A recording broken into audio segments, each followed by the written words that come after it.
Subscribe કરો એ high news India ચેનલને, પછી યુટ્યુબ એપ પર બેલ આઇકોનનું બટન દબાવો અને નિહાળો એ high news India channel. Audio Jungle.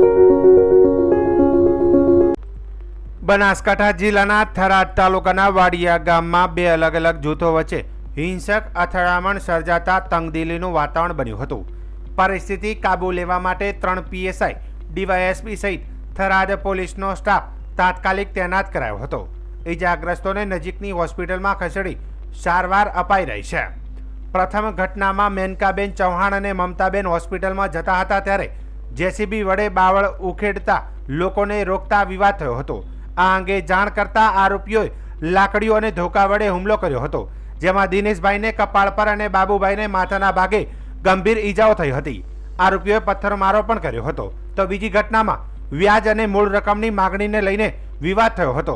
આરોપીઓએ હેમીબેનના ઘરે પહોંચી તલવાર, કુહાડી અને લાકડીઓ વડેથી હુમલો કર્યો હતો, જેમાં ભૂપતભાઈએ શૈલેષભાઈના પગ પર કુહાડી વડે પ્રહાર કર્યા હતા. સુરેશભાઈ, ધનીબેન, દેવાભાઈ, જીતુભાઈ અને જવાનભાઈએ લાકડીઓ વડે હુમલો કર્યો હતો, જ્યારે નવગણભાઈ પર ઈંટ પથ્થર ફેંકાયા હતા. બંને ઘટનાઓમાં જિલ્લા મેજિસ્ટ્રેટના હથિયારબંધીના જાહેરનામાનો ભંગ થવા પામ્યો છે. બંને પક્ષોએ કુલ 49 લોકો સામે પરસ્પર ફરિયાદ નોંધાવી છે.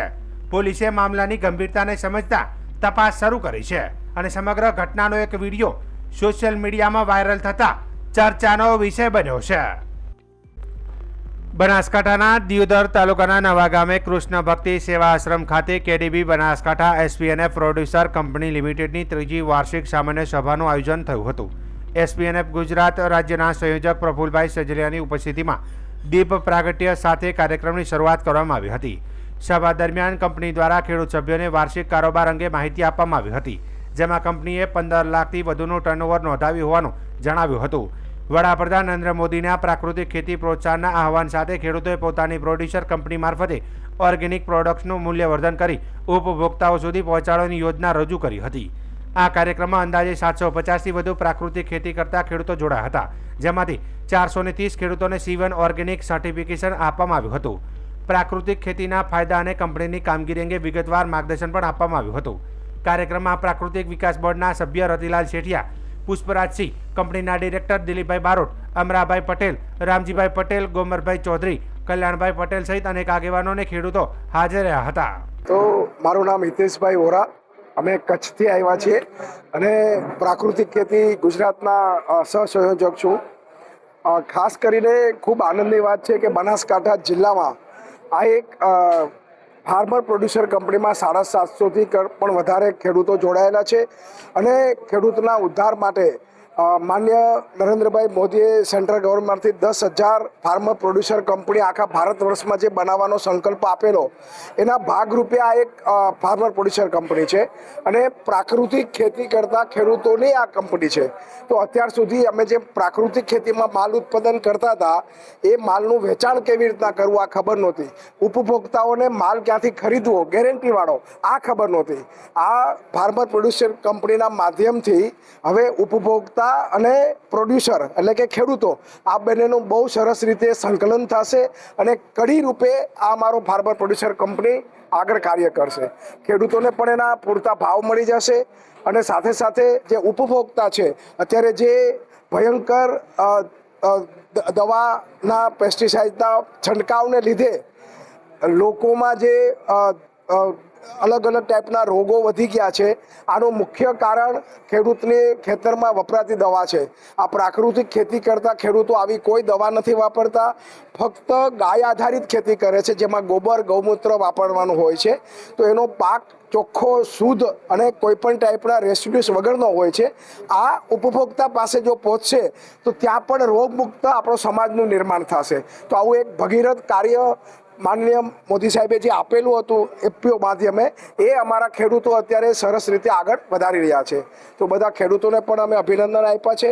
વધારેમાં વધારે ખેડૂતો પ્રાકૃતિક ખેતી તરફ વળે અને વધારેમાં વધારે પ્રાકૃતિક ખેતી કરતા ખેડૂતો આ FPOમાં જોડાય અને પોતાના માલને FPOમાં વેચે, એનું મૂલ્યવર્ધન થાય અને અનેક રીતે ખેડૂતને ફાયદો થાય. આવું સરસ આ FPOનું આખું ફાર્મર પ્રોડ્યુસર કંપનીનું આયોજન છે. આજે KDBની જે આપણે ત્રીજી સાધારણ સભા હતી, આમાં અમે આમંત્રિત તરીકે અમે આમંત્રણ આપ્યા હતા, જેમાં મુખ્ય એવું હતું કે જે મેમ્બર છે, જે એફપીઓના જે મેમ્બર છે, જે પ્રાકૃતિક ખેતી કરે છે, આ પ્રાકૃતિક ખેતીને વ્યવસ્થિત તરીકેથી અપનાવે, જે પ્રાકૃતિક ખેતીના આયામો છે અને જે અમે તાલીમના સ્વરૂપે જે સંસ્થાઓ છે, યુનિવર્સિટી છે, કેવીકે છે, અથવા તો જે ગવર્મેન્ટ સંસ્થા છે, જે અલગ અલગ તાલીમના ભાગરૂપે ખેડૂતોને જાગૃત કરી રહ્યા છે, આ તાલીમના માધ્યમથી ખેડૂતો જે આ એફપીઓમાં જોડાયા છે, આ પ્રાકૃતિક ખેતીના બધા આયામો સમજીને આ પ્રાકૃતિક ખેતી વ્યવસ્થિત કરે અને જે વેચાણ છે, આ વેચાણ એફપીઓના માધ્યમથી વ્યવસ્થિત કરે.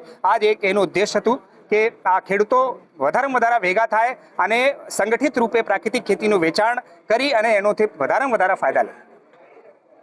કેડીબી બનાસકાંઠા ફાર્મર પ્રોડ્યુસર કંપનીના ચેરમેન તરીકે કાંકરેજ, દિયોદર અને ભાભર એમ 3 તાલુકાની કંપની એક ફાર્મર પ્રોડ્યુસર કંપની પ્રાકૃતિક કંપની બનેલી છે, જે મોદી સાહેબના 10,000 કંપનીઓ એફપીઓ પ્રાકૃતિક બનાવવાના વિઝન સાથે અમે એના સાથે કામ કરી રહ્યા છે. અને આપણા આચાર્ય દેવવ્રતજી, જે આપણા રાજ્યપાલ છે, એ ખૂબ જ અમને સાથ સહકાર આપી રહ્યા છે અને અમે સાથ સહકારથી અમે આગળ વધી રહ્યા છીએ. આપણી કંપનીમાં આજ સુધી 750 સભાસદો બની ગયા છે અને ગાય આધારિત પ્રાકૃતિક ખેતી કરી રહ્યા છે. અને એનો માલ અમે લઈ અને અમારી કંપનીનો સ્ટોલ દિયોદર ખાતે બનાવેલો છે. એમાંથી અમે વેચાણ કેન્દ્ર બનાવેલું છે, તેમાંથી વેચાણ કરીએ છીએ અને ખેડૂતોનો માલ પ્રોસેસિંગ કરી અને વેચાણ કરીએ છીએ. એ અમારા આગળ પ્રફુલ્લદાદા, હિતેશભાઈ હોરા અને ભાઈ શેઠિયા કચ્છમાંથી અમારું આમંત્રણ આપી અને પધાર્યા અને એમણે અમને ખૂબ જ માહિતગાર કર્યા અને મોદી સાહેબનું વિઝન કઈ રીતે પૂરું થાય એના માટે અમને પ્રોત્સાહિત કર્યા. એ બદલ સર્વે આવનાર મિત્રો અને અમારા દરેક પધારેલા સભાસદ મિત્રો, જે અમારી કોર કમિટી ટીમ અને ડિરેક્ટરો અને સભાસદ મિત્રોએ મળી અને અમારી આજની મિટિંગ પૂરી કરી અને એને બહાલી આપી, તો એ બદલ સૌનો ખૂબ ખૂબ આભાર. જય ગૌ માતા. મારું નામ Barot Dilip Kumar Babulal, chairman KDB farmer producer company. પ્રાકૃતિક ખેતીના નિયમને આધીને અમે ઇફીઓ બનાવ્યા છે. એ ઇફીઓની આજ સાધારણ સભા છે. એટલે બનાસકાંઠાની જે કંપની બનાવી છે, એ કંપનીની આજ સાધારણ સભા છે. એની અંદર પ્રાકૃતિક ખેતી બનાવીને એનું પ્રોસેસ કરવાનું, પ્રોસેસ કરીને દુનિયા સુધી માલ પહોંચાડી શકાય, એક ગ્રાહક સુધી માલ પહોંચાડી શકાય અને ખેડૂત જ એનો ભાવ કરે, ખેડૂતથી જ વેચી શકાય, કોઈ વચ્ચે ન આવી શકે. એટલે બધા જ કમિશનો નીકળી જાય તો ખાનારને તો એ જેમ બજારમાં મળે છે એ પ્રમાણે જ મળે, અને પણ ખાનારને ચોખ્ખો માલ મળે, ઝેર વગરનો માલ મળે અને શુદ્ધ માલ મળે. એની આખી વ્યવસ્થા એટલે આ કંપનીને આખી યોજના બનાવી છે અને એક ખેડૂત પંચસ્તરીય બાગવાની કરવા માંડે એવી અમારી લાગણી છે. પ્રફુલભાઈ સંજલિયા, પ્રાકૃતિક ખેતીના ગુજરાતની મારી જવાબદારી. બનાસકાંઠા જિલ્લાના દિયોદર પીઆઈ એટી પટેલ અને પોલીસ સ્ટાફ પેટ્રોલિંગમાં હતા. તે દરમિયાન ખાનગી બાતમી મળી હતી કે લાખણી તાલુકાના ચાળવા ગામે એક ખેતરમાં વિદેશી દારૂ ભરેલી કાર રાખવામાં આવી છે. બાતમીના આધારે પોલીસે ઘટના સ્થળ પર રેડ કરતા રહેણાંક મકાન આગળ GJ08 AP 5641 નંબરની અલ્ટો કાર મળી આવી હતી. તપાસ કરતા કારમાંથી અલગ અલગ બ્રાન્ડની કુલ 322 બોટલ વિદેશી દારૂ મળી આવી હતી, જેની બજાર કિંમત 79,900 થાય છે. કાર સહિત કુલ રૂપિયા 2,79,900નો મુદ્દામાલ કબજે લેવામાં આવ્યો છે. આ મામલે ચાળવા ગામના દિલીપભાઈ ભલાભાઈ વાઘેલા સામે પ્રોહિબિશનનો ગુનો નોંધાયો છે. દિયોદર પોલીસે અચાનક કાર્યવાહી કરતા વિસ્તારમાં દારૂની હેરાફેરી કરતા બુટલેગરોમાં ફફડાટ ફેલાયો છે. યાત્રાધામ અંબાજી ખાતે થનારા ભાદરવી પૂનમ મેળાને હવે ગણતરીના દિવસો બાકી રહેશે. મેળામાં આવનારા લાખો શ્રદ્ધાળુઓને મોહનથાળનો પ્રસાદ મળી રહે તે માટે મંડી ટ્રસ્ટ દ્વારા વિશાળ પ્રમાણમાં પ્રસાદ બનાવવાની કામગીરીનો પ્રારંભ કરવામાં આવ્યો છે. આ પ્રસાદ માટે કુલ 3 લાખ કિલો ઉપરાંત મોહનથાળ બનાવવાનું આયોજન કરવામાં આવ્યું છે, જેમાં 90,000 કિલો બેસન, 1,35,000 કિલો ખાંડ, 67,000 કિલો શુદ્ધ ઘી અને 180 કિલો ઇલાયચીનો ઉપયોગ કરવામાં આવશે. આ વિશાળ આયોજન દ્વારા લાખો ભક્તોની પ્રસાદની માંગ સંતોષી શકાય તેવું મંદિર ટ્રસ્ટનું કહેવું છે. પ્રસાદ બનાવવાની કામગીરીનો શુભારંભ કરવામાં આવ્યો છે. આજે અંદાજિત 51 ગાણ એટલે કે 16,575 કિલો મોહનથાળનો પ્રસાદ બનાવવામાં આવશે.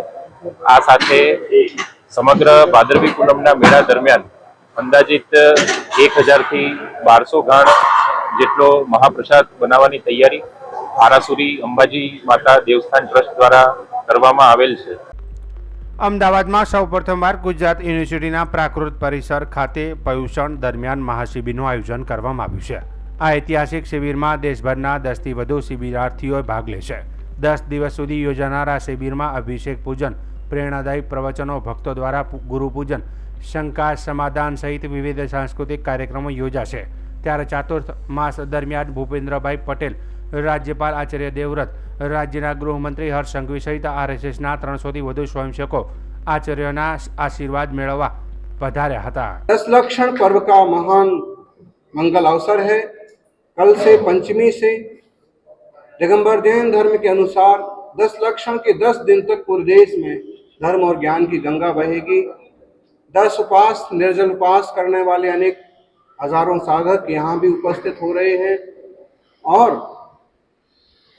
संघ में बड़ी तपस्या हो रही है जिसमें 10 दिन तक अन्न जल तक का त्याग करके ज्ञान ध्यान में लीन रह करके विश्व शांति की मंगल कामना और मंत्रों का जाप. हमारा सिर्फ एक ही उद्देश्य है कि सारी दुनिया सारा संसार सुखी हो, शांति के रास्ते पर चले, हमारी आत्मा का हम कल्याण करें और हमारे साथ साथ औरों का भी मंगल हो.